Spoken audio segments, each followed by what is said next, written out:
Hi guys, welcome back to my channel. இன்னைக்கு இந்த வீடியோவில் வரலட்சுமி நோம்பு நான் எப்படி செலிப்ரேட் பண்ணேன், எப்படி பண்ணால் ரொம்பவே நல்லது, அதுக்கான கம்ப்ளீட் வீடியோ தான் அது. நீங்கள் எந்த ஃபெஸ்டிவலாக இருந்தாலுமே சரி, இந்த மாதிரி அந்த டைமில் வாசலில் மஞ்சள் வச்சு மாக்கோலம் போடுறது ரொம்பவே விசேஷம்.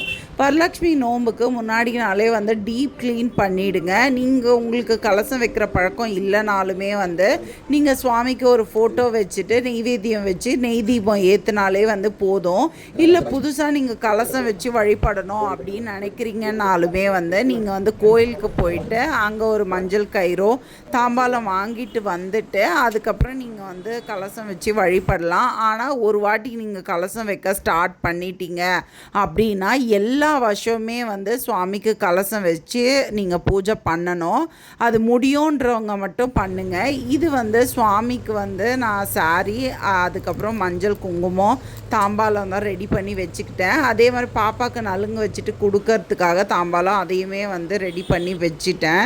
நெக்ஸ்ட்டு நான் இன்றைக்கி வியாழக்கிழமை அன்றைக்கி ஒரு 5 பேரை நான் கூப்பிட்டுருந்தேன் வெத்தலைப்பாக்கு கொடுக்கறதுக்காக. அதில் 4 பேர் வரேன்னு சொல்லியிருந்தாங்க. ஸோ அவங்களுக்கு கொடுக்கறதுக்கு தாம்பாலம் பிஃபோராக ரெடி பண்ணி வச்சுட்டோம் அப்படின்னு சொன்னால் ரொம்பவே ஈஸியாக இருக்குன்றதுக்காக தான் நான் ரெடி பண்ணியிருந்தேன். கலசம் நீங்கள் தண்ணிலையுமே வைக்கலாம், இல்லை அரிசி போட்டுமே வைக்கலாம். உங்களுக்கு எப்படி பழக்கம் இருக்கோ அந்த மாதிரி நீங்கள் பண்ணிக்கோங்க. கலசத்துக்குள்ளே எப்போவுமே ஜாதிக்காய், மாசிக்காய், அதுக்கப்புறம் ஒரு தங்க காயின்னு இருந்துச்சுன்னா போடலாம், இல்லை கோல்டு ரிங்கோ அதை நல்லா வாஷ் பண்ணிவிட்டு அந்த மாதிரி போடுங்க. வெள்ளிக்காயின்னு, 1 ரூபா காயின்னு, அதுக்கப்புறம் கருகமணி இதெல்லாம் போடலாம். ஒரு சில பேர் மஞ்சள் கிழங்கு அது உங்களுக்கு எப்படி பழக்கம் இருக்கோ அந்த மாதிரி நீங்கள் போட்டுக்கலாம். ஆனால் ஒத்த படையில் தான் நீங்கள் போடணும். 7, 9 உங்களுக்கு என்ன பழக்கமோ அந்த மாதிரி ஃபாலோ பண்ணிக்கோங்க. நெக்ஸ்ட் டே நான் அம்பாலை வெளியில் வச்சுட்டு ராகுகாலம் எம்மகண்டம் பார்த்துட்டு நல்ல நேரத்தில் சுவாமிக்கு ஆற்றி எடுத்துட்டு அதுக்கப்புறம் ஒரு நெய் தீபம் ஏற்றி உள்ளே கொண்டு வர்றது என்னோடய பழக்கம். வீட்டில் பெரியவங்க இருந்தாங்க அப்படின்னா அவங்க அந்த நெய் தீபத்தை உள்ளே எடுத்துகிட்டு வரலாம். இல்லை பாப்பா இருக்காங்க அப்படின்னு சொன்னால் அவங்க எடுத்துகிட்டு வர்றது இன்னுமே விசேஷம். அந்த மாதிரி அந்த விளக்கு ஏற்றிட்டு நம்ம உள்ளே கொண்டு வரும்போது அந்த தீபத்தில் அம்பாள் இருப்பாங்க அப்படின்னு சொல்லுவாங்க. அதை எடுத்துகிட்டு நீங்கள் பூஜை ரூம் இருந்தால் பூஜை ரூமில் வைக்கலாம். இல்லை அதுக்கான செப்ரேட் பிளேஸ் ரெடி பண்ணி இருக்கீங்க அப்படின்னு சொன்னால் அந்த இடத்துல நீங்கள் வச்சுட்டு பூஜை ஸ்டார்ட் பண்ணலாம். யூஸ்வலாக எனக்கு 2 அம்பாள் வைக்கிற பழக்கம் இருக்குது அப்படின்றதால நான் இப்படி ரெடி பண்ணியிருக்கேன். இல்லை அவன்னு சொன்னால் நீங்கள் ஒரு அம்பாள் கூட வச்சு நீங்கள் பூஜை பண்ணிக்கலாம். உங்களுக்கு எப்படி பழக்கமோ அதை நீங்கள் ஃபாலோ பண்ணிக்கோங்க.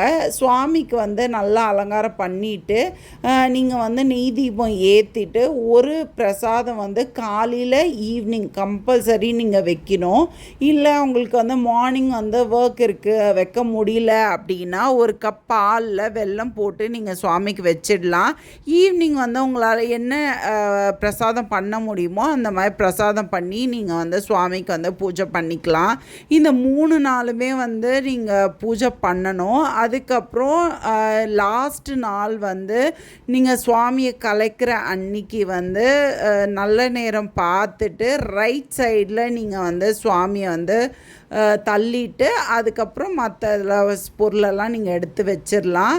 வீட்டில் இந்த மாதிரி குழந்தைங்க இருந்தாங்க அப்படின்னு சொன்னால் அவங்களுக்கு நீங்கள் மஞ்சள் குங்குமம் வச்சுட்டு நலுங்கு வச்சுட்டு வெத்தலை பாக்கு அந்த மாதிரி கொடுக்கறது ரொம்பவே விசேஷம். இல்லை வீட்டு பக்கத்தில் இருக்காங்க அப்படின்னு சொன்னாலுமே அவங்களுக்கு இந்த மாதிரி பாத பூஜை பண்ணிவிட்டு வெத்தலை பாக்கு கொடுத்தீங்கன்னா அவ்வளவும் வீட்டுக்கு செல்வம் சேரும், நல்ல ஆரோக்கியம் கிடைக்கும் அப்படின்னு சொல்லுவாங்க. எங்கள் பாப்பா அவங்களே பண்ணியிருந்தாங்க. ஒரு சில பேர் கேட்டிருந்தீங்க சுவாமிக்கு கட்டின தாலி அதெல்லாம் என்ன பண்ணணும் அப்படின்னு சொல்லிட்டு. சுவாமிக்கு கட்டின தாலியை நீங்கள் ஒரு பாக்ஸில் மஞ்சள் குங்குமம் போட்டுட்டு அப்படியே பூஜை ரூம்லேயே வச்சிடலாம்.